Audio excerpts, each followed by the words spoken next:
Mga salita na hindi mo dapat sinasabi sa asawa mo.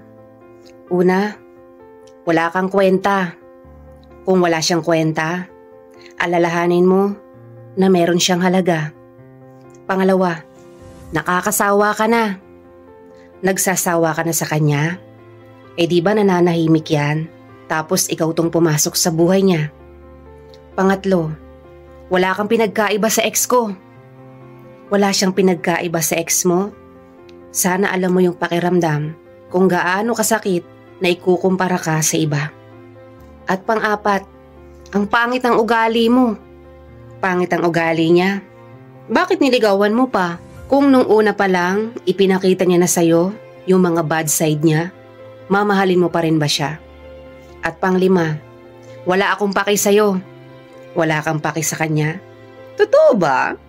Parang dati lang, ikaw yung gumagawa ng paraan para magkapaki siya sa'yo. At pang-anim, pinagsisisihan kong ikaw ang naging asawa ko. Pinagsisisihan mong siyang naging asawa mo? Wow! Unang-una hindi ka naman niya pinilit at hindi rin niya ipinagsiksikan ng sarili niya. Ikaw ang nanligaw sa asawa mo. At pang-pito, napaka-OA mo. Masyado siyang overacting. Baka naman, kulang ka rin sa pagiging understanding.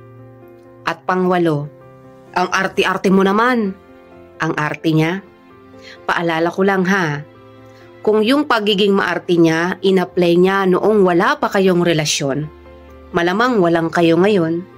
At pang-siyam, bahala ka na sa buhay mo. Bahala na siya sa buhay niya. Parang dati lang, handa kang makipagpatayan para sa kanya. Nasaan na yung dating ikaw na patay sa kanya at ikamamatay kapag nawala siya? Nasa na? At panghuli, maghiwalay na tayo. Maghiwalay na kayo? Yan ang wag na wag mong sasabihin sa asawa mo. Ang maghiwalay na kayo o hihiwalayan mo na siya. Tandaan mo, kinuha mo lang yan sa mga magulang niya na nagpaaral at nagmahal ng lubos sa kanya. Tapos ikaw, kukunin mo at lolokohin mo lang pala. Real talk, buong buhay at buong pagkatao niya, ibinigay niya para sa'yo. Para lang para pasakitan, para saktan, at para ipagpalit lang sa ibang babae.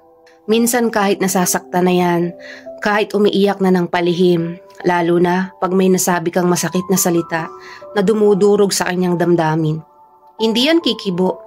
Sa halip, mananahimik lang. Oo, magagawa mo siyang patahanin at suyuin.